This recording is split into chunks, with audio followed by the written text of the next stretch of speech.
udah dioper ke Arteria Dahlan untuk melaporkan yang ditemukan di Sukamiskin. Ya, sebelum saya ngomong ke Sukamiskin, Bang Karni, saya mau ucapkan selamat Hari Raya Idul Fitri. Mohon maaf lahir batin bagi semua. Kedua, saya mau ngasih tahu Pak Karni, saya ini anggota DPR, kebetulan anggota Pansus Hak Angket, tapi saya tidak korupsi. Jadi kalau dikatakan anggota DPR ada korupsi itu, saya bisa berani lah saya sampaikan.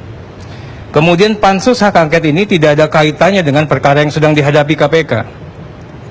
Kami diminta hadir, pimpinan kami tadi datang. Tapi kalau KPK diminta datang, dia nggak mau datang. Itu.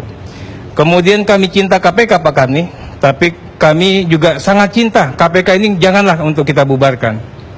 Tapi kita mau ingatkan, kita nggak mau agenda kita yang sangat sakral pemberantasan korupsi ini ditunggangi oleh kepentingan-kepentingan yang kita nggak tahu ini kepentingan, makanya kita bentuk yang namanya Pansus. Kita nggak mau lembaga negara yang begitu terhormat dibuat distrust, dibuat saling tidak percaya, sehingga ada orang sengketa di MK, hakim MK begini, ada masalah di polisi, polisinya korup, nggak ada yang bisa menyelesaikan. Mungkin tidak terpikirkan bagi kita semua apa yang kita perbuat atas nama pemberantasan korupsi. Distrust ini terjadi di mana-mana. Memang Pak Karni, kita juga sadar waktu bentuk undang-undang ini, undang-undangnya diskriminatif. KPK diposisikan sebagai hadir karena lembaga pemerintah lain tidak efektif, tidak efisien di dalam menerapkan mengusut tindak pidana korupsi. KPK yang masuk 200.000 Pak, tapi yang diperiksa mungkin 200 yang masuk ke publik. Apakah itu efektif dan efisien, pertanyaannya? Saya bisa bandingkan sama polisi sama jaksa. Perkara yang masuk ke mereka berapa, yang diperiksa berapa, hasilnya apa. Ini ada teman-teman juga sih. Artinya juga nggak tepat juga kita itu. Apakah dengan perilaku diskriminatif KPK ini kita izinkan untuk lembaganya menjadi supreme? Atau kita tetapkan hukumnya yang supreme? Apa kita izinkan KPK nggak boleh diawasin Pak? Apa kita izinkan KPK tidak boleh dimintakan pertanggungjawaban publiknya Pak?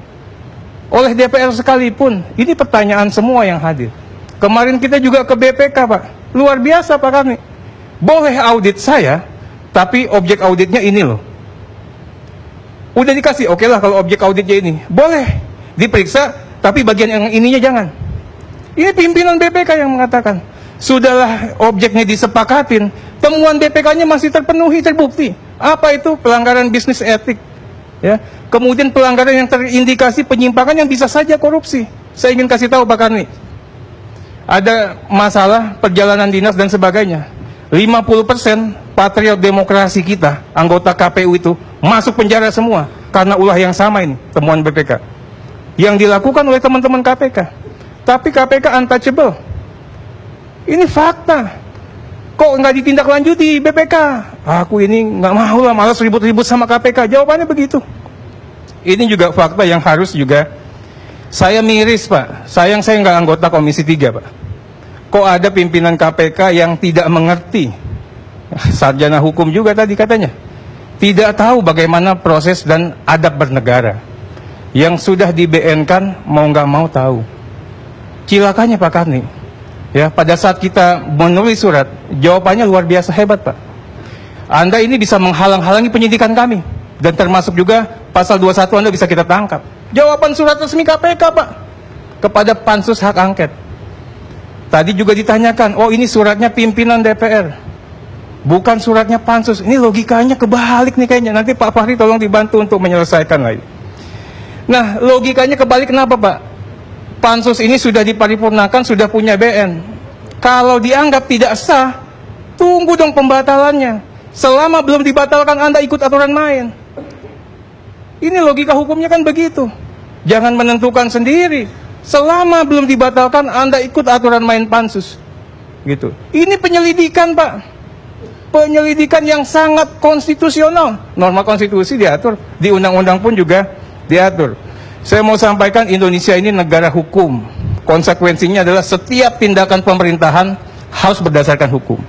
KPK melaksanakan fungsi pemerintahan. KPK adalah lembaga negara pembantu presiden di bidang penegakan hukum. Itu istilah tata negaranya. Pahamilah itu, makanya dia dapat APBN, Pak.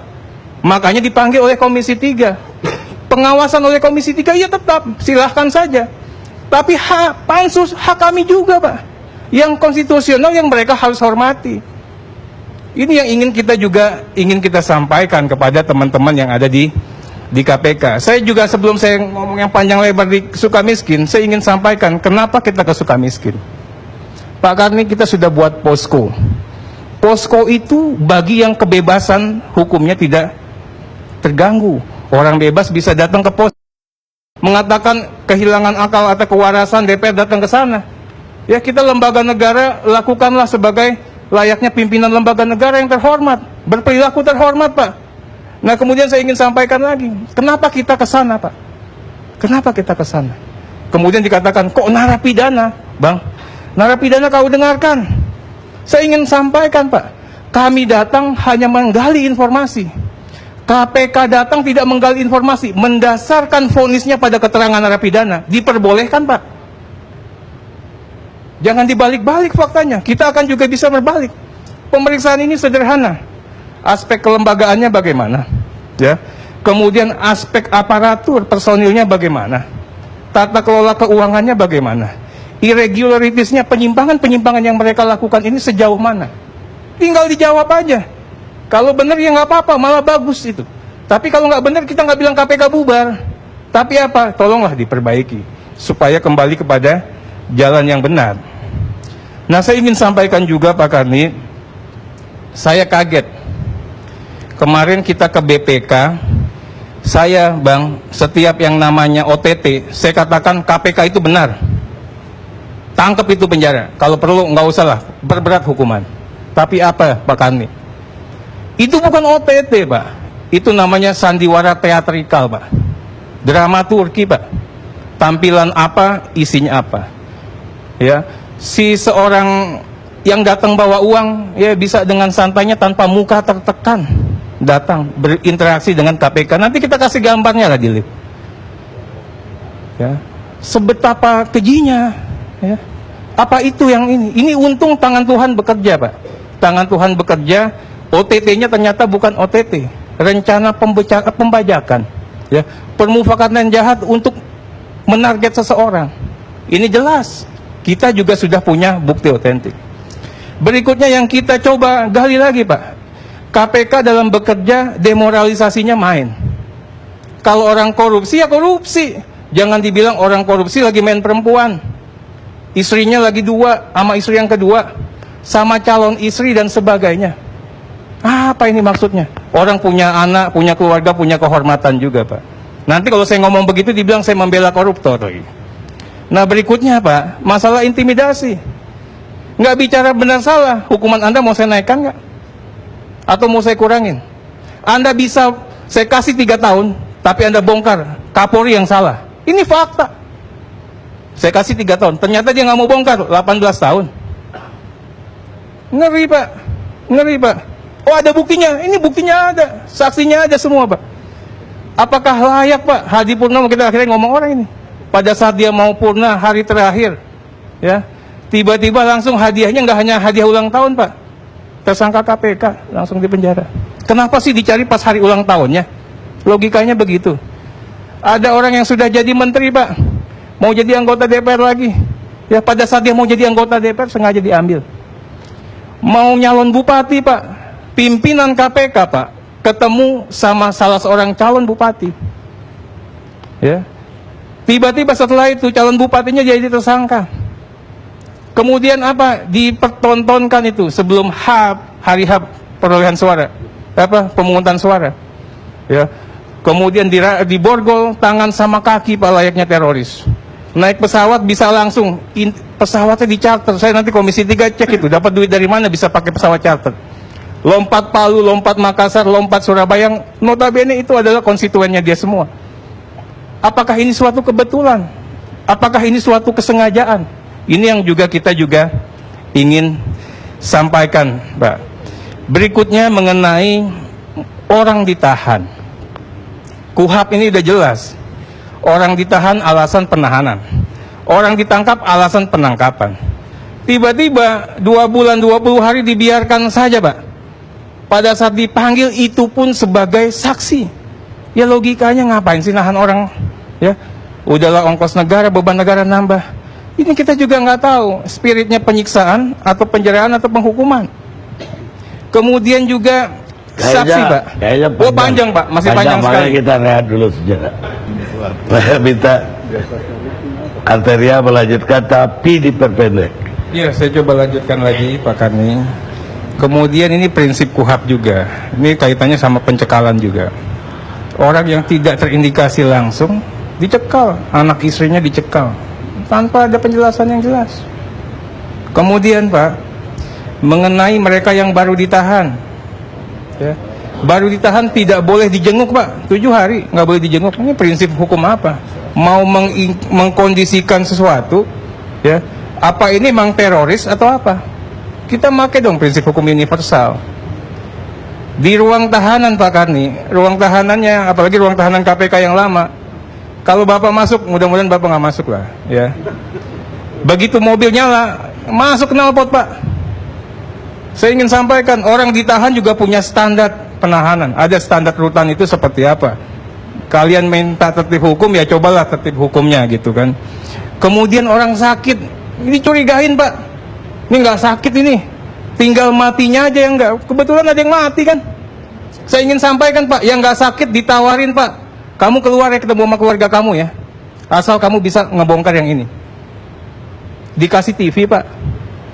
Ditawarin TV. Orangnya siapa nanti kita sebutkan semuanya Pak. Kemudian orang disidik nih, pakai pasal, misalnya pasal gratifikasi. Pas dituntutannya, dikasih pasal suap. Oh itu boleh-boleh aja. Yang boleh. Tapi mikir nggak, orang begitu disidik pasal A, pembelaannya mereka terhadap pasal A. Yang pasal ininya dia nggak ngebela, Pak. Wah, lu kan bisa pra-peradilan. Logikanya udah dilimpahin, mana bisa pra-peradilan. Sayangnya, Pak, rakyat publik tidak mau mencerna terlalu dalam. Ada fakta ini. Kemudian mengenai saksi. Bapak dibilang korupsi. Kamu terima uang. Ya, iya sih terima uang. Kamu terima uang 400 juta ya, sama 350 juta. Iya, balikin sini. Orang karena malas dia balikin uangnya Pak. Dibuatin berita acara tapi kita nggak dikasih kopi berita acaranya. Cilakanya Pak Karni, di berkas perkara nggak ada Pak. Kemana uang itu Pak? Kalau satu saksi Pak. Berapa banyak saksi yang diperiksa yang suruh balikin uangnya kita nggak tahu. Ya. Oh ada buktinya, nanti kita datengin. Makanya KPK terbukalah, kita konfrontir ini semuanya Pak. Kemudian juga mengenai sebelum ditersangkakan di telepon, kau mau kasih tersangka ini, kasih uang lah berapa, 500 juta. Ya, orang nggak mau ribut dia kasih Pak. Habis itu ada yang ketangkep, dia bilang ini bukan KPK, KPK gadungan. Makanya saya minta tadi, semua yang KPK gadungan kita panggilin semua, kita periksa itu. Ya, benar nggak dia KPK gadungan atau pernah? Kenapa? Nggak mungkin ada informasi pendahuluan Pak. Informasi orang dalam Pak, nggak mungkin kalau orang dalamnya nggak tahu, mana bisa begitu detail dia memahami perkara Pak. Orang ditangkap, alat buktinya katanya sekian miliar. Orang alat buktinya itu pecahan Pak, ada yuan, ada yen, ada apa. Tapi katanya KPK apa? Sekian ratus ribu US dollar. Faktanya aja dibuat sesat, tapi orang dipaksa untuk ngaku. Dia nggak mau ngaku Pak, dipaksa sampai ngaku. Kenapa paksaannya? Kamu mau saya rompikan kuning nggak? Mau saya tersangkakan nggak? Saya yakin Pak Karni dia bilang begitu pasti ngaku juga. Itu. Mengenai masalah saksi Pak. Saksi juga cenderung Pak, kalau kita lihat dari materi perkara ini teman-teman pengacara, kadang-kadang materi dakwaannya, perbuatan materialnya nggak masuk akal. Seorang sopir bisa masuk ke ruangan pribadinya, kamar tidur, ngambil uang beratus juta. Saya pikir bukan sopir kali, istri simpenan bisa Pak. Sopir mana berani ngambil sebegitu Pak, begitu detailnya. Tapi diakui sebagai suatu fakta itu. Ini juga yang kita tolonglah, akal sehat dan rasio ini harus main. Hukum itu kan akal sehat dan rasio Pak. Kemudian kita juga mau cerita bentuk yang saya katakan agak kaget nih Pak. Jangankan jenderal polisi, presiden saja bisa saya tangkap. Kalau ngomongannya di pinggir jalan boleh Pak, begitu Pak. Tapi pro justisia disampaikan begitu Pak. Ingat, kalian ini adalah lembaga negara pembantu presiden di bidang penegakan hukum. Pembantu presiden Pak, berani ngomong begitu Pak. Jangankan hakim MK, jangankan kamu, hakim MK pun saya tangkap. Itu nggak aman. Ada lagi yang lebih heboh lagi. Kalau harta om kamu disita, ya, ini kalau harta om kamu disita, ya, kita bagi dua. Ngomongannya begitu, Pak. Ini kejadian, saksinya ada, faktanya kita bisa ini, Pak. Kemudian mengenai ekspos BAP, ini jelas di KUHP. KPK sendiri kalau pengacara minta yang namanya BAP nggak pernah dikasih, Pak. BAP tersangka wajib hukumnya dikasih, tapi sama KPK nggak dikasih. Saya kasih tahu, Pak, ternyata kalau teman-teman media dikasih, Pak, bagian-bagian yang jeleknya aja dikasih. Media dapatnya dari mana kalau nggak dari KPK, Pak? Kita nggak pegang. Saya ingin sampaikan juga pasal 185, Pak, mengenai masalah apa yang saksi nyatakan di persidangan, itulah fakta persidangan versinya saksi. Tapi apa, Pak Karni? Ya, yang saksinya sudah mencabut, saksinya sudah menyatakan tidak benar, tapi fakta persidangannya tetap sama, Pak. Nggak ada tuh yang namanya pemeriksaan persidangan di pengadilan, Pak. Jadi kalau KPK mengatakan kan sudah ada proses pengadilan, nggak ada proses pengadilan. Yang ada apa? Dakwaan yang kalian paksakan dimasukin ke tuntutan, itulah yang hakim suruh periksa. Jadi tolong ini bangun argumentasinya yang logis, akal sehat, dan punya manusiawi sedikit. Kecuali memang ada itu, Pak. Kemudian keterangan seorang saksi bukan saksi. Di banyak perkara seorang saksi-saksi, Pak. Nanti kita hadirkan perkara yang mana saja, Pak. Saya ingin sampaikan ke teman-teman advokat. Kebetulan saya advokat juga waktu di MK.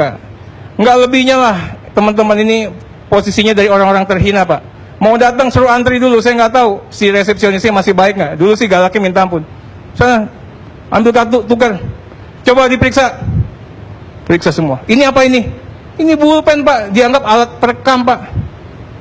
Saya ingin sampaikan, Anda boleh berbuat gitu kecuali kan temukan ada pengacara-pengacara yang seperti itu. Pengacara ini adalah profesi terhormat, Pak. Tapi nggak ada itu penghormatannya di situ, Pak. Kita punya undang-undang advokat juga, Pak. Berikutnya pasal 166, Pak.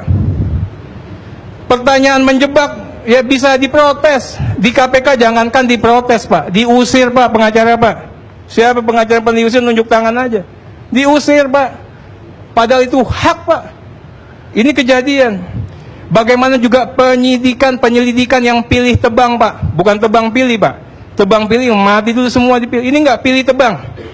Ada 13 orang melakukan perbuatan serupa, yang diangkat cuma 1 orang, Pak. Ada orang yang disuruh melakukan, hukumannya, Pak, lebih berat daripada yang menyuruh melakukan. Ini KPK juga yang buat, Pak. Berikutnya juga bagaimana merekayasa BAP, Pak. Saksi-saksi dipaksa, Pak, untuk menyatakan fakta yang tidak sebenarnya. Saksi berani dikonfrontir. Jadi makanya KPK nggak usah ini. Kalau kami yang berbohong, kita sudah punya. Saya sudah siapin di belakang semua dokumen buktinya, Pak. Tanda tangannya, tanda tangan cap basah semua. Ya, kalau memang nggak ini, laporkan sebagai apa? Pencemaran nama baik. Ya, kemudian mendiskreditkan KPK pidana semua, Pak. Tambahin tuh hukuman narapidana semua. Tapi misalnya terbukti, Pak, KPK juga harus introspeksi. Kan kami cuma minta introspeksi, Pak, bukan minta bubarin KPK, Pak. Kok takut banget itu, Pak? Kemudian, Pak, saya juga bisa memperlihatkan bagaimana GC, Pak. GC itu Justice Collaborator, Pak. Tidak pernah diatur di undang-undang. Undang-undang apapun itu. Tapi sama KPK jadi modalnya, Pak. Ini yang saya katakan, dengan GC, KPK melakukan tindakan korupsi. Kenapa begitu, Pak? Kewenangan KPK penyidikan dan penuntutan. Pada konteks itu, dia bisa menawarkan GC. Kalian mau bantu bongkar perkara? Yuk, kalian kita bantu ringankan hukuman. Tapi, Pak, bagi vonis tidak boleh dibuat GC, Pak. Terpidana, Pak. Ini KPK, Pak, terpidana yang namanya begitu ngetop, ya, saya nggak usah sebutkan nama terpidananya, diberikan GC sampai 23 bulan per hari ini, Pak. Nanti nambah lagi nih GC-nya, nambah lagi. Tadi ada yang sebutin tuh namanya siapa, ya, Nazarudin, Pak, nambah lagi, Pak. Padahal hukumannya 6 tahun dan 7 tahun, artinya apa? Sepertiga sudah digunting sama KPK. Padahal beliau, Pak, nyata-nyata jadi public issue kemarin. Ini yang saya katakan, ini adalah perdagangan pengaruh. Ini adalah pemerasan. Nazarudin juga jangan-jangan diperas. Kalau nggak lu buka, ditambahin hukuman. ini juga yang saya katakan tadi Pak, GC ada prinsip hukumnya. Artinya apa? GC tidak boleh diberikan kepada pelaku mayor Pak, aktor intelektual. Ada yang lebih penting lagi? Ya. Ada lagi Pak, masih banyak ini Pak, mengenai tindak pidana pencucian uang. Ya, orang bisa TPPU kalau apa? Kalau uangnya dinyatakan kotor. Artinya apa? Tindak pidana asalnya diketemukan. Kalau nggak ada tindak pidana asalnya, tiba-tiba orang TPPU bagaimana? Berikutnya ada nggak kewenangan KPK untuk melakukan penuntutan nih di TPPU? Ini tolong ya, yang muda-muda juga tolong itu nanti disampaikan. DPR bukan mencari kesalahan, kita mau meluruskan hukum ini. Kemudian bisa nggak TPPU itu lari ke perilaku yang di tahun 2002? Yang di kuburan aja sekalian diperiksa kalau begitu Pak. Kok nyari-nyari yang ada yang di depan mata pun sudah bisa. Begitu juga mengenai penyadapan. Tadi juga sudah disampaikan, saya ingin sampaikan begini Pak. Apakah selama ini Pak, ya sprint lead itu terbit dulu baru disadap? Ya ini jawabannya banyak, saksi fakta juga banyak, teman-teman pengacara pasti tahu. Jangan-jangan sprint leadnya belum ada, sudah disadap duluan. Kemudian apakah KPK tunduk ini? Tadi KUHAP nggak mau tunduk. Tunduk nggak sama putusan MK? Apa sih yang namanya lawful interception versinya MK? KPK nggak bisa diistimewakan, bahasa sederhananya. Tunduk pada ketentuan universal. Sudah nggak dilakukan. Ini mau kita angkat di semua Pak. Saya ingin sampaikan kalau itikat baik Pak, ya itikat baik itu nggak perlu orang dijebak. Ingat aja, kalian mau kasih uang ya, nggak usah, selesai. Negara hening, orang juga kapok Pak. Jangan orang 10 juta ditangkap Pak, ongkosnya juga mahal, walaupun tetap salah itu adalah salah Pak. Berikutnya mengenai kerugian negara. Yang punya kewenangan menilai kerugian negara itu adalah BPK. Belakangan KPK lain lagi Pak, nggak happy sama temuan BPK, dia lari ke BPKP. Oh ini ada permainan yang mengerikan juga. Ini bisa kita buktikan dan kita bisa uraikan. Saya ingin sampaikan, ada yang sudah dikatakan BPK temuan, sama KPK nggak ditindaklanjutin tuh. Ini temuan di depan mata, yang minta temuannya dia, tapi dia sendiri yang tidak menindaklanjuti. Berikut mengenai hibah. DPR, partai politik kemarin heboh. Kenapa heboh? Karena partai politik akan dinaikkan dari anggaran itu 2, sekian M buat kami nih partai menjadi 20 M. Tapi tahu nggak Pak? KPK terima dana 96 M dibagikan ke LSM yang kalau partai politik Pak anggotanya ribuan ya, konstituennya itu sampai jutaan. Ya, ini cuman satu kelompok itu paling 300 orang ngabisin dana seperti itu, miliaran. Ya, tapi nggak pernah kita bahas karena dianggap ini tidak populer, Pak. Nah, saya juga minta, kan kami sudah minta bagaimana aliran dana itu bisa dicoba diusut lah. Berikutnya penerapan pasal 112. Ini donor asing apa nggak ada kontribusinya, Pak? Apa kita nggak berkontribut, nggak berprestasi? Saya ingin sampaikan ada pasal 112 KUHP, Pak. Memberikan informasi keterangan surat kepada orang asing ada hukumannya 7 tahun. Ya, kita nggak pernah sampaikan saja. Kita ingatkan ini. Kalau memang benar ada kejadian seperti itu, Pak. Ya, saya juga dengar, ya ada seseorang ini yang katanya pernah cawe-cawe ingin menyelamatkan kasus IKTP, kasus baju hansip. Orangnya ada, nanti kita sebut. Ya, kalau nggak mau ngaku nggak apa-apa. Tapi saya nggak usah buka di sini lah. Ya. Kemudian minjem uang, KPK katanya minjem uang 5 M buat pancingan katanya. Tiba-tiba uangnya diambil lenyap, Pak. Si orang yang punya uang bilang apa? Oh, udahlah nggak usah diperkarakan daripada gua nanti berperkara sama dia. Ini fakta. Ini fakta betul yang saya minta ini. Nanti teman-teman juga bisa menjawab. Saya ingin sampaikan Pak Karni, kita lupa semua. Di KUHP punya yang namanya kejahatan dalam jabatan. Tapi kita nggak pernah, Prof. Yusril, untuk mempergunakan itu, Pak. Ada kali-kalinya kita ingatkan juga, Anda yang menjabat, berkuasa, apalagi penegak hukum, ingat ini. Ada kejahatan dalam jabatan, masih ada hukumnya, dan mungkin bisa kita terapkan, Pak. Saya sampaikan, pengadilan saat ini seperti kantor pos. Masuk, tapi yang keluar hukuman, Pak. Nggak ada periksa-periksa, Pak. Kenapa begitu kita cek kemarin? Hakim mengatakan, udahlah, pusing kita. Kalau kita putus bebas dibilang aku terima uang. Cilaka nggak? Hakim aja udah nggak mau berurusan sama KPK. Saya putus bebas, Pak. Nanti dibilang saya korupsi. Saya terima uang. Begitu luar biasanya keyakinan dan pencitraan yang dibangun. Terakhir saya mau bicara fairness. Fairness juga harus terjaga. Ada orang yang tadi dihukum perbuatan serupa sebangun cuma setahun 5 bulan. Tapi ada orang hukuman yang hampir sama 10 tahun.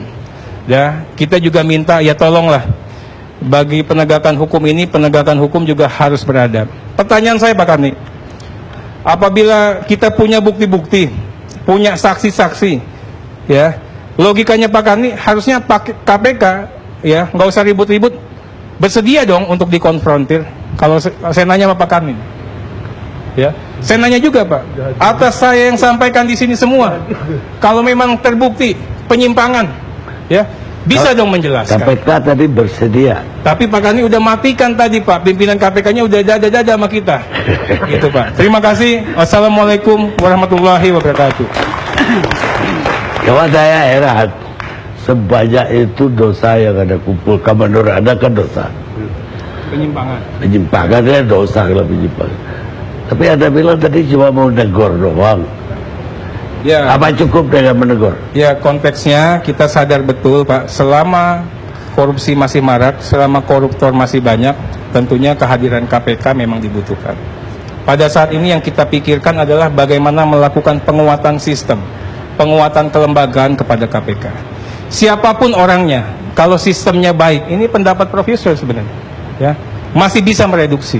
Ya. Kemudian apa yang menyebabkan Anda marah benar kayak gini? Oh, saya tidak marah, biasa orang Sumatera penyampaiannya seperti itu. Gitu. Ya. Tapi kita ingin sampaikan kepada publik, saya ini Pak dibully Pak. Semuanya, Facebook semuanya dibilang jangan pilih saya 2019. Karena dianggap kita pro pada koruptor. Saya ingin sampaikan, kalau orang mengatakan kebenaran memang kadangkala tidak populer. Tapi saya siap untuk tidak populer, mudah-mudahan menjadi bagian dari dialektika kebangsaan dan peradaban bangsa ini ke depan. Baik, terima kasih.